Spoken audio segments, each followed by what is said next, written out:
sur les éléments des cosmogonies amérindiennes.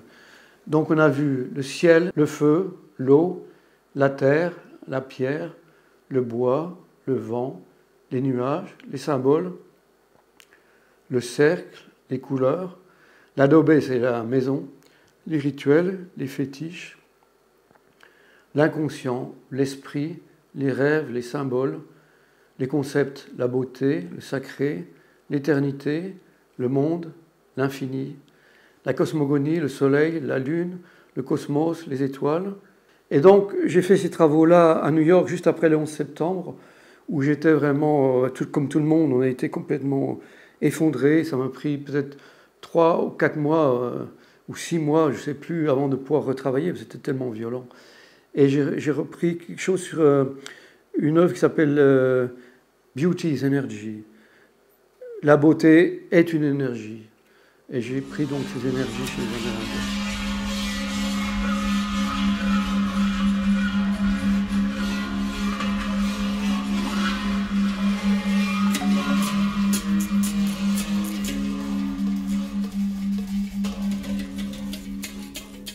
Voilà.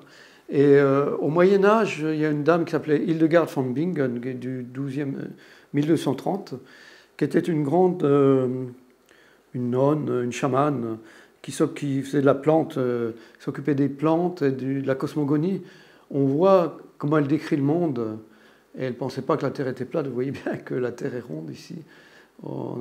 Elle était d'une intelligence folle, et ses écrits, elle tombait souvent en extase, donc elle décrit souvent ses extases.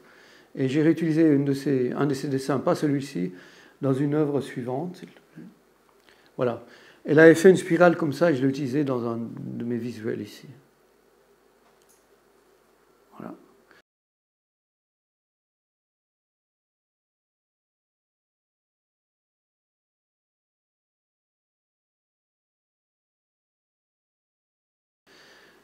Et on va finir par quelques citations à l'emporte-pièce au sujet de l'art, parce que bon, souvent quand je vais sur Twitter, je trouve des phrases qui me plaisent et qui amènent à réflexion. Donc Jean-Luc Godard, que j'adore, il dit « L'art ne nous attire que parce qu'il révèle notre moi le plus secret ». Et je trouve que c'est une phrase fabuleuse parce que qu'est-ce qu'on cherche dans l'art? Est-ce qu'on a vraiment besoin de l'art? Aujourd'hui, il me semble qu'on n'a plus tellement besoin, vu comment les gens répondent vis-à-vis des artistes, ça ne les intéresse plus du tout. Mais lui, il dit, parce qu'il révèle notre moi le plus secret. C'est-à-dire que ça va chercher quelque chose qui est au-delà de la pensée, au-delà de l'action, qui serait presque quelque chose de secret, d'éternité. Et il y a David Lynch qui a cette belle phrase, cinéaste qui vient de décéder. « Je ne vois pas pourquoi les gens attendent d'une œuvre d'art qu'elle veuille dire quelque chose, alors qu'ils acceptent parfaitement que leur vie à eux ne rime à rien. » J'adore ça, parce qu'on voit dans les musées les gens qui s'interrogent sur le sens profond des choses, et c'est vrai que leur vie à eux ne vaut pas grand-chose, parce que pour créer un monde aussi débile, il faut avoir une sacrée couche de conneries quand même. Et c'est vrai que l'art n'a pas plus de sens qu'autre chose. Mais bon, il y a certains artistes qui sont illuminés et qui peuvent nous apporter quelque chose. Et je continue avec Jasper John, qui est un artiste américain que j'aime beaucoup, et qui dit, pour être un vrai artiste, il faut renoncer à tout, y compris au désir d'être un bon artiste. C'est vrai qu'il faut laisser de côté beaucoup de choses quand on veut être artiste, parce que la plupart des temps, les gens pensent à leur ego, et c'est la seule chose à laquelle ils pensent. Donc je trouve cette phrase de Jasper Johns assez juste, parce que, pour exemple, je vais faire une exposition de groupe, la prochaine exposition dans cette galerie, et une artiste m'a écrit 4 pages sur ce qu'était son travail que je n'avais pas compris. Et donc là, je pense qu'elle est un peu plantée par rapport à ce que doit être un artiste. C'est indispensable d'arrêter de penser en tant qu'artiste et d'englober le monde. Et il y a Anaïs Nin, que j'adore aussi, qui était la copine de Henry Miller, et elle dit « L'érotisme est l'une des bases de la connaissance de soi, aussi indispensable que la poésie. » Et c'est vrai que l'érotisme, pour nous, Français, bon, on a parlé un peu auparavant, on pense que c'est quelque chose qui est en dehors. Si vous allez dans un musée, il n'y aura absolument aucune œuvre érotique. C'est-à-dire que ce n'est pas considéré comme de l'art de faire de l'art érotique.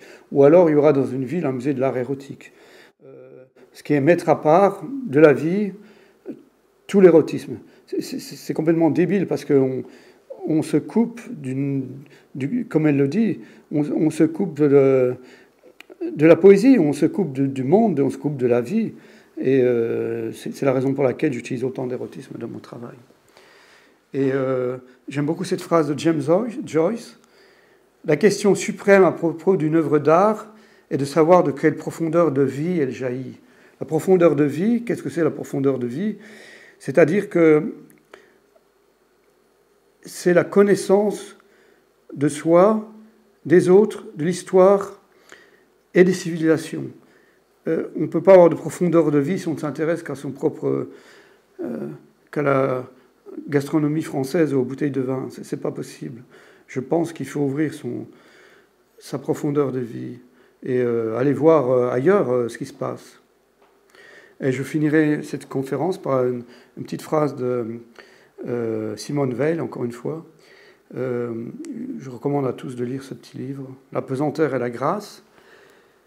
Dès lors, tout art de premier ordre est par essence religieux. C'est ce qu'on ne sait plus aujourd'hui, on ne sait plus faire. Une mélodie grégorienne en témoigne autant que la mort de martyr. Et je pense que c'est très important d'essayer de trouver, on ne peut pas parler de religiosité, mais de spiritualité. C'est toute ma recherche qui est faite dans ce que je fais. Même si ça peut paraître complètement paradoxal, c'est ce que je fais dans mon travail. Donc je vous remercie toutes et tous d'être venus. Je remercie Lionel, Valérie, Christine et Jeff qui m'ont aidé à filmer cette belle conférence. J'espère que ça vous plaira. Et bonne route à tous et à bientôt.